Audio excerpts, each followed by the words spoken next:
അന്നെന്റെ കരളിൽ ഒരു കൂടൊരുക്കില്ലേ. നല്ല വീഡിയോ കമന്റ് വായിച്ചേ. എടാ നല്ല കമന്റ് ആണല്ലോ. നല്ല വീഡിയോ ഇനിയും ഉയരങ്ങളിൽ എത്തട്ടെ, അവിടുന്ന് കാല് തെറ്റി തറവീണ് ചാവട്ടെ. അത് മാത്രല്ല ഏതേ വെള്ളിക്കുറിച്ച് നീ കമന്റ് ഒന്നും വായിക്കത്തില്ലേ? അതിനെനിക്ക് മലയാളം വായിക്കാൻ അറിയത്തില്ലല്ലോ. ഇംഗ്ലീഷ് മലയാളം അറിഞ്ഞ പിന്നെ ഇംഗ്ലീഷ്. എടാ നിന്റെ മറ്റേ വീഡിയോക്ക് ഒരുപാട് കമന്റ് ഉണ്ട് കേട്ടോ. ആ ചുവന്ന ഷർട്ട് ഇട്ടാണ് അത് തന്നെ.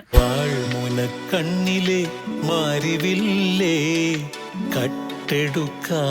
കമന്റ് ഒന്ന് വായിച്ചേ. അല്ലെ ഞാൻ വായിക്കാം. എഴുതി വെച്ചേക്കുന്നത് ചീത്ത വിളി ഭാഗ്യ തള്ളക്കുളിയില്ല. ഈ ചുവന്ന ബ്ലൗസ് എവിടെ കിട്ടിയെന്ന്. ബ്ലൗസാ? ആ ഷർട്ടിന് വേണ്ടി ഞാൻ എവിടെ വരെ പോയെന്നറിയോ? ഞാൻ കാസർഗോഡ് വരെ പോയി. ആ ഈ കമന്റ് നോക്ക്, ഒരു പച്ച പാനിന്റെ കുറവ് കൂടെ ഉണ്ടായിരുന്നു തോന്നി. നീ അല്ലടാ പറഞ്ഞ ഞാൻ പറ്റിട്ടുണ്ടോ വേണ്ടെന്ന് പറഞ്ഞു. കമന്റ് പലതും പറയാം. തുണിയില്ലാതെ വരാൻ പറഞ്ഞ വരുമോ? തുണിയില്ലാതെ എടാ ഒരു മോട്ടിവേഷൻ ഉണ്ട്. നിന്നെ തളർത്താനും കളിയാക്കാനും ഒരുപാട് പേര് കാണും. ബാക്കിയുണ്ട് അവരുടെ മുന്നിൽ നിന്ന് നയിക്കാൻ ഞാനും കാണും. ഞാൻ പോലെ ഒരു ആർമിക്കാരെ കമന്റ് ഇട്ടേക്കുന്നത്. ഇതിന് ഈ വീഡിയോ തന്നെ വെടിവെച്ചു ബോംബ് കയറിയിട്ട് പൊട്ടിക്കുന്നുണ്ട്.